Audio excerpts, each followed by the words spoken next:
आज का हमारा टॉपिक है पारिवारिक संसाधन।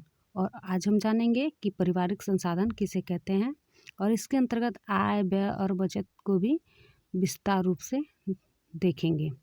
तो चलिए बिना टाइम वेस्ट किए स्टार्ट करते हैं और आगे बढ़ते हैं और देखते हैं कि पारिवारिक संसाधन किसे कहते हैं। पारिवारिक संसाधन पारिवारिक साधन गृह व्यवस्था का संग्रहित कोष होता है जो विभिन्न कार्य और लक्ष्यों के लिए प्रस्तुत किए जाते हैं। यदि हम इसका प्रयोग नियोजित तरीके से करते हैं तो अधिकतम लाभ की प्राप्ति होगी तथा इस प्रकार जीवन को सफल बनाया जा सकेगा। तो चलिए आगे हैं और देखते हैं कि ये कितने प्रकार के होते हैं। तो पारिवारिक संसाधन दो प्रकार के होते हैं। पहला है मानव संसाधन या मानवीय संसाधन, दूसरा है भौतिक या अमानवीय संसाधन। तो अब देखेंगे कि मानवीय संसाधन किसे कहते हैं या मानव संसाधन किसे कहते हैं। तो मानवीय संसाधन मनुष्यों में वंशानुगत होते हैं। ये हमारे वंश दर वंश हमको प्राप्त होते हैं। ये हमारे पूर्वजों से क्या कहते हैं, पूर्वजों से विरासत के रूप में प्राप्त होते हैं, अर्थात उससे अलग नहीं किए जा सकते। मानवीय संसाधन मनुष्य से अलग नहीं किए जा सकते। जैसे ज्ञान है, कुशलता है, योग्यता है, समय है, ऊर्जा है, ये सब महत्वपूर्ण मानवीय संसाधन है जो परिवार के सदस्य में पाए जाते हैं। मानवीय संसाधन आंतरिक होते हैं, इन्हें देखा नहीं जा सकता, ना ही इन्हें टच किया जा सकता है। अर्थात ये मनुष्य में सुषुप्त अवस्था में विराजमान रहते हैं और ये समय आने पे अपनी योग्यता एवं कुशलता को उजागर करते हैं। इन्हें मानवीय संसाधन कहा जाता है। दूसरा है अमानवीय संसाधन, भौतिक या अमानवीय संसाधन। तो भौतिक संसाधन आंतरिक नहीं होते, इन्हें प्राप्त किया जा सकता है, अर्थात इन्हें छुआ भी जा सकता है, इन्हें आंखों द्वारा देखा भी जा सकता है। इसके अंतर्गत भूमि, घर, मुद्रा, कपड़ा, उपकरण आदि वे सभी वस्तुएं आती हैं जिन्हें हम छू सकते हैं, देख सकते हैं। ठीक, ये सब हमारे भौतिक संसाधन हैं। तो चलिए आगे बढ़ते हैं। अब हम देखेंगे आय। आय किसे कहते हैं और ये कितने प्रकार के होते हैं। तो परिवार के सदस्यों द्वारा एक निश्चित अवधि में कमाए गए धन को आय कहते हैं। ये अवधि साप्ताहिक भी हो सकती है, मासिक भी हो सकती है और वार्षिक भी हो सकती है। इस अवधि में परिवार जो भी इनकम करता है उसे आय कहते हैं। अब देखेंगे कि आय कितने प्रकार के होते हैं। आय के प्रकार। आय निम्नलिखित दो प्रकार का होता है। पहला है प्रत्यक्ष आय, दूसरा है अप्रत्यक्ष आय। पहला प्रत्यक्ष आय अर्थात डायरेक्ट इनकम, दूसरा है अप्रत्यक्ष आय अर्थात इनडायरेक्ट इनकम। अब हम देखेंगे प्रत्यक्ष आय किसे कहते हैं।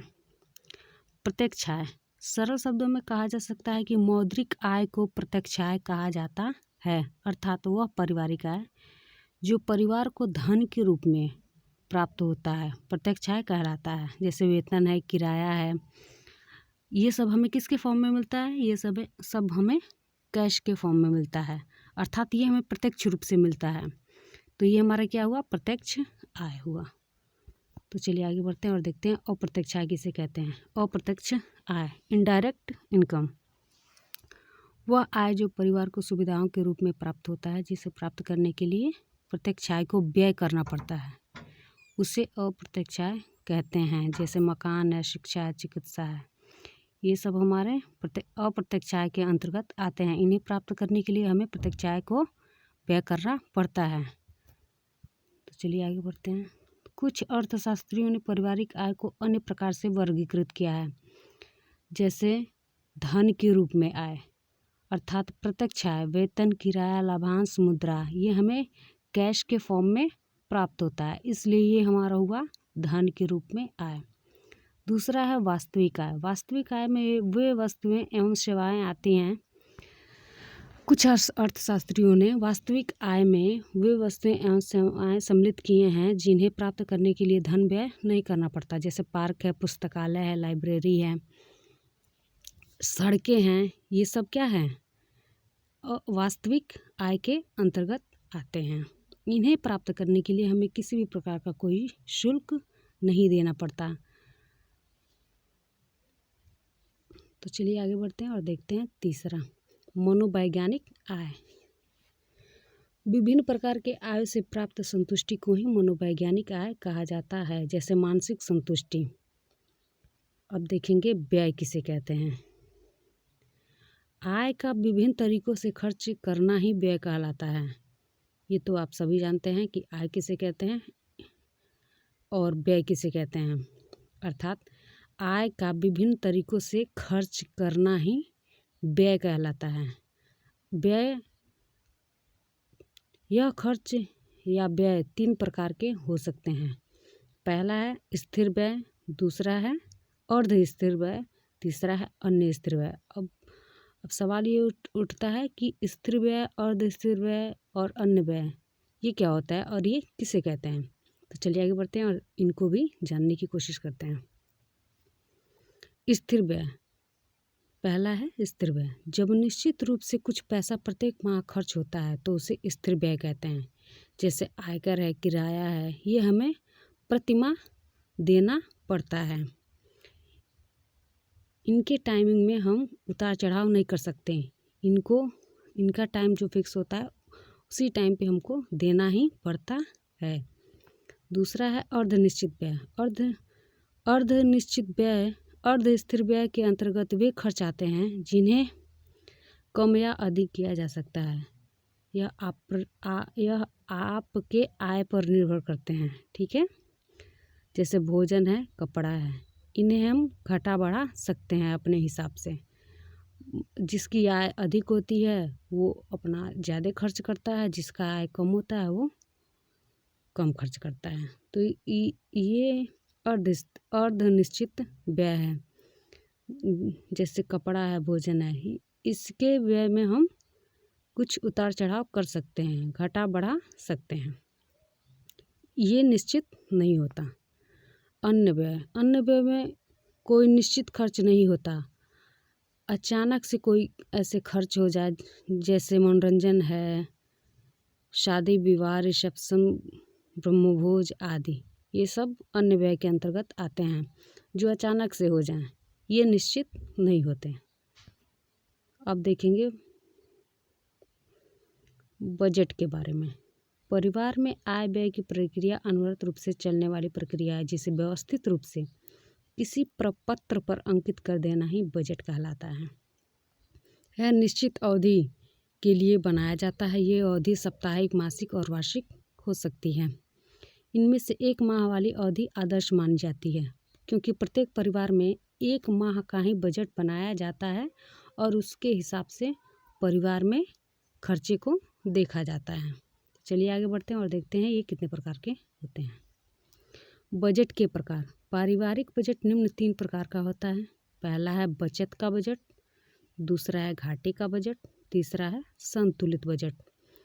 अब जानेंगे कि ये तीनों क्या होते हैं। बचत का बजट, जैसा नाम से ही पता चल रहा है, जब आय खर्च से अधिक हो तब परिवार के लिए बचत भी की जा सके तो वह बचत का बजट कहलाता है। इसे आदर्श बजट भी कहते हैं। घाटे का बजट, दूसरा है घाटे का बजट। पारिवारिक आय से अधिक खर्च घाटे का बजट कहलाता है। जैसे हमारी आय है 10 रुपये और हम खर्च कर दिए 15 रुपये, तो ये हमारा क्या हुआ, घाटे का बजट हुआ। तीसरा है संतुलित बजट। पारिवारिक बजट की वह स्थिति जिसमें ना कोई बचत हो और ना ही कोई घाटा हो, वह संतुलित बजट कहलाता है। अर्थात हमारी इनकम है 10 रुपये और हमने 10 के 10 रुपये खर्च कर दिए, तो इसमें ना कोई घाटा हुआ और ना ही कोई मुनाफा हुआ, तो ये इसलिए हमारा क्या हुआ, संतुलित बजट हुआ। अब है बचत। बचत किसे कहते हैं, तो समस्त आवश्यकताओं की यथासंभव पूर्ति कर दिए जाने के बाद में से जो भी राशि शेष रह जाती है वह बचत कहलाती है। जैसे यदि किसी व्यक्ति की कुल आय 4,000 प्रति माह है तथा उसका कुल व्यय 3,000 प्रति माह हो तो 1,000 प्रति माह उसकी बचत होगी। तो 1,000 क्या हुआ? बचत कहलाया। तो चलिए देखते हैं बचत की विधियाँ। बचत की विधियों को निम्न बिंदुओं में देखा जा सकता है जो इस प्रकार हैं। जैसे बैंक खाते, ये सब क्या हैं? बचत की विधियाँ हैं। इनमें पैसे जमा करके हम बचत कर सकते हैं। जैसे बैंक खाते हैं, जीवन बीमा है, भविष्य निधि है, डाकघर बचत है, खाता है, यूनिक है, संचय सावधि जमा योजना आदि। ये सब क्या है? बचत की विधियां हैं। इन विधियों के ज़रिए हम कुछ बचत कर सकते हैं जो हमारे भविष्य के लिए उपयोगी होते हैं।